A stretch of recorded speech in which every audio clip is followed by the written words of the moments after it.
Hello friends, मैं वीना निर्भीक। Friends, आपका फिर से हमारे चैनल पर स्वागत है। फ्रेंड, जैसे आपको थंबनेल में देखना क्या लिखा हुआ है, रेलवे में कर्मचारियों की संख्या 50% घटाने की तैयारी में सरकार। सबसे अधिक असर ग्रुप सी व ग्रुप डी के कर्मचारियों तथा नई भर्तियों पर। यानी कि जो कर्मचारी बन चुके हैं ग्रुप सी या ग्रुप डी के, या फिर जो इन भर्तियों की तैयारी कर रहे हैं, जैसे ग्रुप सी यानी एनटीपीसी वगैरह, और ग्रुप डी में जानते हो ग्रुप डी इसका नाम ही पोस्ट वगैरह का, जो तैयारी करें उनके लिए भी मतलब बुरी खबर है, उनके ऊपर भी बहुत ज़्यादा असर पड़ने वाला है। टिकट चेकिंग जिम्मेदारी अब आरपीएफ को, यानी कि अब टिकट चेकिंग स्टाफ की भर्ती नहीं होगी, टीसी वगैरह की भर्ती नहीं होगी। अब इसकी जिम्मेदारी ये लोग आरपीएफ को देने की तैयारी कर रहे हैं। आउटसोर्सिंग को बढ़ावा, यानी कि लोग आउटसोर्सिंग भर्ती करेंगे, यानी प्राइवेटाइजेशन को बढ़ावा दे रहे हैं। ठीक है फ्रेंड्स, तो आप समझ गए मैं किस बारे में आज बात करने वाला हूँ। आप लोग अभी देखे भी होंगे, लगातार निर्मला सीतारमण जी जो लगातार पैकेज के नाम पर रोज़ आती हैं शाम को, तो आप देखते हो उसमें क्या हो रहा है। वहाँ भी प्राइवेटाइजेशन को बढ़ावा दिया जा रहा है। वहाँ पे 6 एयरपोर्ट को फिर से बेच दिया गया है, कोल माइन वगैरह को भी बेच दिया गया है, और पता नहीं क्या क्या किया गया है राहत पैकेज के नाम पे। राहत पैकेज के नाम पे तो कुछ दिए नहीं, लोग लोन और प्राइवेटाइजेशन किए हैं वहाँ पे। और सेम सिचुएशन ये रेलवे में भी दिख रहा है, और रीज़न सभी का एक ही है कि लॉकडाउन कोरोना है, सभी लोग जान रहे हैं लगातार। तभी से रेलवे यही रीज़न दे रहा है। जब भी न्यूज़ में आ रहा है कि अब नई भर्तियाँ इस साल नहीं होंगी, एक साल नहीं होंगी, या फिर भर्तियाँ कैंसिल हो जाएंगी, सबका रीज़न एक ही रह रहा है, ये लॉकडाउन। मैं बार बार आप लोग को बता रहा हूँ, और बार बार ये भी बता रहा हूँ कि कोई भी न्यूज़ पूरी तरीके से सही नहीं होती है, क्योंकि लोग नेता लोग हैं, पॉलिटिशियन लोग हैं, कभी पूरी बात सही नहीं बोलते हैं। और जो न्यूज़पेपर या मीडिया वाले होते हैं, ये हूबहू बातों को छाप देते हैं। ये अपना दिमाग लगाने की कोशिश नहीं करते हैं कि क्या इस बात में दरअसल सच्चाई है कि नहीं है। तो आज ऐसा खबर आया फ्रेंड्स, आज एक ऐसा हेडिंग है जिस पे हम बात करने वाले हैं कि रेलवे में कर्मचारियों की संख्या 50% घटाने की तैयारी में सरकार। 50% मतलब आप समझ सकते हैं फ्रेंड्स, हमारे रेलवे में लगभग 13 लाख कर्मचारी हैं, तो उन्हें 6.5 लाख करना चाहते हैं। अभी आपको मालूम होगा कि अभी एक नियम पहले ही आ चुका है कि जिसकी मतलब कि ड्यूटी जो है 30 साल या फिर 30 या 33 साल होता है, या फिर 55 वर्ष की उम्र पूरी हो गई है, उन्हें जबरन रिटायरमेंट दिया जा रहा है। तो आप सोच सकते हैं कि यहाँ पे पहले से ही कटौती की जा रही है, और जो ऑलरेडी जो रिटायरमेंट कर्मचारी लाए गए थे उनको तो निकाला ही जा रहा है, आप लोग को मालूम होगा। ठीक है, अब उसके बाद भी कई बड़े न्यूज़ आ गए हैं जिससे काफ़ी घाटा होने वाला है उनके लिए, जो अभी नए नए रेलवे में कर्मचारी बने ग्रुप सी या ग्रुप डी में। अभी तक क्या था, जिनका रिटायरमेंट की एज उनको रिटायर किया, तब नए को भी बाहर निकाला जा सकता है। और यहाँ पे क्या है, जो लोग तैयारी करते हैं नई भर्तियों को, उनके लिए भी प्रॉब्लम खड़ी हो गई है कि हो सकती है नई वैकेंसी आए ना, कैंसिल हो जाए। मैं तो आप लोग से लगातार बोल रहा था, शुरू से बोला था कि एनटीपीसी वैकेंसी का ज़्यादा उम्मीद ना करें।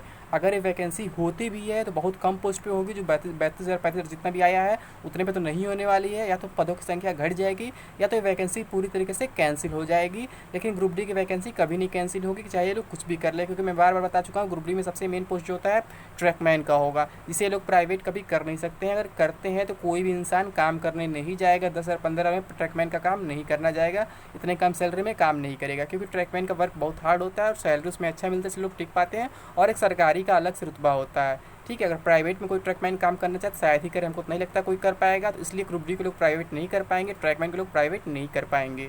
ग्रुप सी को तो करने की पूरी तैयारी चली, जो मैं लगातार कई बार से बोल रहा हूँ आप लोग को। तो मैं ज़्यादा टाइम नहीं लेना चाहता, आप लोग को 2-3 न्यूज़ दिखाना चाहता हूँ जहाँ पे ऐसी बातें हुई हैं, ऐसी चर्चाएँ हुई हैं, और इनकी संभावनाएं भी हैं, क्योंकि आप देख रहे हैं रेलवे लगातार रो रहा है लॉकडाउन की वजह से, हमको घाटा हो रहा है, ये हो रहा है, वो हो रहा है। ठीक है, तो आपको दिखाते हैं एक न्यूज़ पहले हम।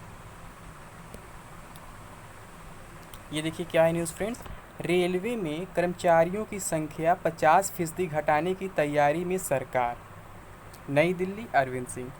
सरकार ने रेलवे में सुधार के नाम पर कर्मचारियों की संख्या 50% तक घटाने का प्रस्ताव तैयार किया। रेल कर्मियों के लिए आकर्षक लाभप्रद स्वैच्छिक सेवानिवृत्ति योजना लागू की जाएगी और आउटसोर्सिंग को बढ़ावा दिया जाएगा।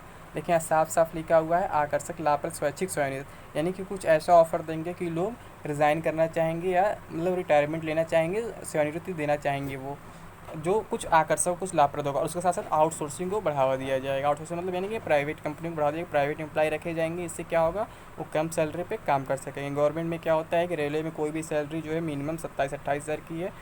आप ग्रुप डी की बात कर ले तो भी, या ग्रुप सी थोड़ा उससे ऊपर हो जाएगा।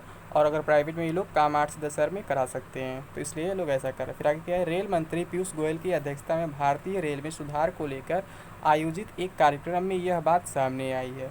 रेलवे का 60% पैसा कर्मचारियों के वेतन भत्ते व पेंशन पर खर्च हो रहा है। इसे कम करने की योजना है। विशेषज्ञों का कहना है कि रेलवे चीन के नक्शे कदम पर चल रही है।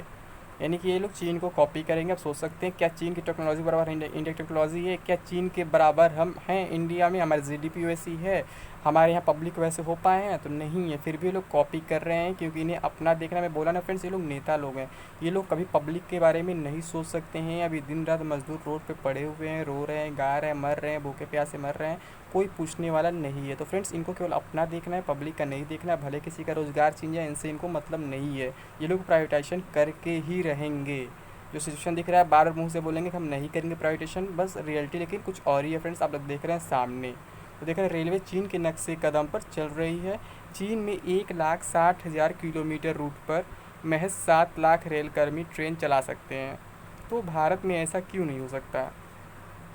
अभी भारत में 1,07,000 किलोमीटर रूट पर 22,000 ट्रेन मालगाड़ियाँ चलती हैं और 13.80 लाख कर्मचारी कार्यरत हैं। यानी देखिए फ्रेंड्स, यहाँ 13.8 लाख कर्मचारी कार्यरत हैं।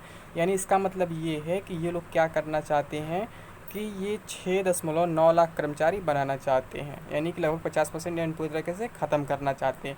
तो ख़त्म कहाँ से कर पाएंगे? जो 30 साल की नौकरी वाला मैटर है, जो 55 साल का एज वाला मैटर है, उससे भी अगर ये लोग लागू कर दें या रिटायरमेंट सभी कर दें, तब भी 50% कटौती नहीं हो पाएगी। तो इसको कटौती करने के लिए इनको नया नियम लाना पड़ेगा, जो बताया ना कि जो इनको कुछ ऐसा आकर्षक लाभप्रद स्वैच्छिक सेवानिवृत्ति देंगे ऑफर कि कोई कर सके।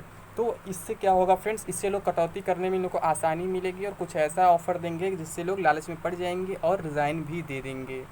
ठीक है, अब इसका क्या लिखा देख लेते हैं। रेलवे में 30 साल नौकरी कर चुके अथवा 55 साल आयु के कर्मचारियों पर अनिवार्य असामयिक सेवानिवृत्ति की तलवार पहले से ही लटकी हुई है। ऐसे में सी व डी श्रेणी कर्मचारियों का डाटा तैयार किया जा रहा है। ठीक है, तो अभी तो इनका अलग चल रहा है कि जो 55 साल की आयु का जो मैटर चल रहा है, 55 साल की आयु पूरी हो गई है या फिर 30 साल नौकरी की है, तो ऐसे कर्मचारियों का डाटा भी तैयार किया जा रहा है। तो अभी इससे तो मिलेंगे, अभी से कटौती होगी ही होगी, इनसे कम कटौती होगी। जानकारों का कहना है कि सरकार फंडामेंटल रूट FR के सेक्शन 56 के तहत कर्मचारी को बाहर कर सकती है। ठीक है, अब इसके बारे में अलग से एक वीडियो बना दूंगा फ्रेंड्स आप लोग के लिए कि ये फंडामेंटल रूट यानी FR का सेक्शन 56 या 56 कहता क्या है, कि ये किस हिसाब से बाहर करेंगे अपने कर्मचारियों को। इसमें उन्हें 2 से 3 माह का वेतन दिया जाएगा, पेंशन अन्य लाभ उसे मिलते रहेंगे। नहीं, 2 से 3 माह का वेतन भी देंगे, फिर पेंशन वगैरह तो मिलते रहेंगे नॉर्मली। तो अब यहाँ से ये सवाल उठता है फ्रेंड्स, क्या नई भर्तियाँ पे भी असर पड़ेगा? नई भर्तियाँ भी कटौती होगा? तो हाँ फ्रेंड्स, बिल्कुल असर पड़ेगा। जब ये सीट घटा रहे हैं तो भर्ती कहाँ से करेंगे? नए लोग को कहाँ पे रखेंगे जब इनके पास पद ही नहीं रहेंगे? तो यानी कि NTPC ऑलमोस्ट अब कैंसिल मान के जो मैं लगातार चिल्ला रहा हूँ, अगर होंगी भर्तियाँ बहुत कम पदों पे होंगी। मान लीजिए 35,000 है तो 18-20 हज़ार पे हो सकता है, लेकिन 35,000 टोटल पे तो कभी नहीं होने वाला। मैं पिछले एक साल से लगातार आप लोग को बता रहा हूँ। ठीक है फ्रेंड्स, आप लोग विश्वास करें चाहे न करें। अब मैं दिखाता हूँ RPF वाली खबर, उसमें क्या हुआ है। देखिए, अब स्टेशन पर RPF को सौंपा जा सकता है टिकट चेकिंग का जिम्मा। रेलवे बड़े स्तर पर करेगा पदों का समायोजन, बोर्ड ने किया 8 सदस्यीय समिति का गठन। झांसी का ये न्यूज़ है friends, Amar Ujala bureau. Corona महामारी के कारण घाटे से जूझ रहा रेलवे लॉकडाउन के बाद बड़े स्तर पर अपने विभागों में पदों का समायोजन करने जा रहा है। इसमें RPF से भी टिकट चेकिंग का काम कराया जा सकता है। इसके लिए रेलवे बोर्ड ने के कार्यकारी निदेशक के नेतृत्व में 8 सदस्यीय समिति का गठन कर दिया गया है।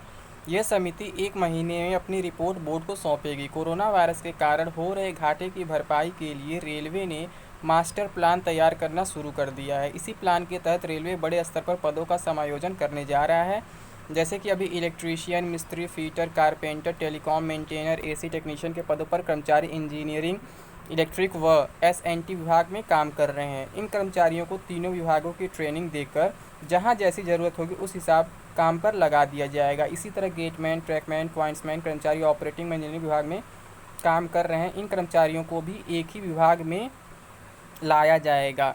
रेलवे स्टेशन पर टिकट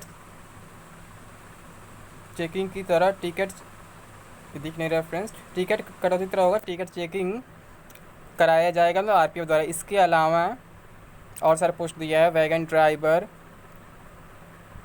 और traffic inspector, commercial inspector, welfare inspector, station master, सहायक स्टेशन मास्टर, खलासी, टिकट चेकिंग, आरक्षण, पूछताछ, बुकिंग, कार्यालय कर्मचारी, technical staff, diesel mechanic, electric fitter, crane driver, staff car driver, चपरासी आदि पदों पर समायोजन किया जाएगा। यानी कि इन पदों को लगभग ख़त्म कर दिया जाएगा। आप सोच सकते हैं कि यहाँ से क्या होने वाला है। जो 50% वाली जो बात हो रही 50% कटौती, तो ये सब मिला जुला के ये लोग 50% पदों पे कटौती ऐसे करेंगे ये लोग। ठीक है, लोग 30 दिन में सौंपने वाले हैं रिपोर्ट। ये देखिए क्या है, ये है समिति में शामिल सदस्य। रेलवे बोर्ड के उप सचिव एसी जोन ने इस कार्य के लिए गठित समिति में कार्यकारी निदेशक ESTT, कार्यकारी निदेशक प्रोजेक्ट, प्रमुख कार्यकारी निदेशक EERS, प्रमुख कार्यकारी निदेशक CE, कार्यकारी निदेशक सिग्नल, कार्यकारी निदेशक PM, कार्यकारी निदेशक TTS को रखा गया है। इस संबंध में PRO मनोज कुमार सिंह ने बताया कि रेलवे बोर्ड द्वारा गठित समिति इस पर काम कर रही है। तो फ्रेंड्स, ये बहुत बुरी खबर है आप लोग के लिए। ये बहुत ही बुरा होने वाला है बेरोज़गारों के साथ। जो बेरोज़गार है वो तो बेरोज़गार रहेंगे। जिनकी नौकरी है उनसे भी उनकी नौकरी छीन सकती है, जो सिचुएशन आ चुका है फ्रेंड्स। तो ये बहुत बुरा होने वाला है अब देश के सारे बेरोज़गारों के साथ। आप सोच सकते हैं।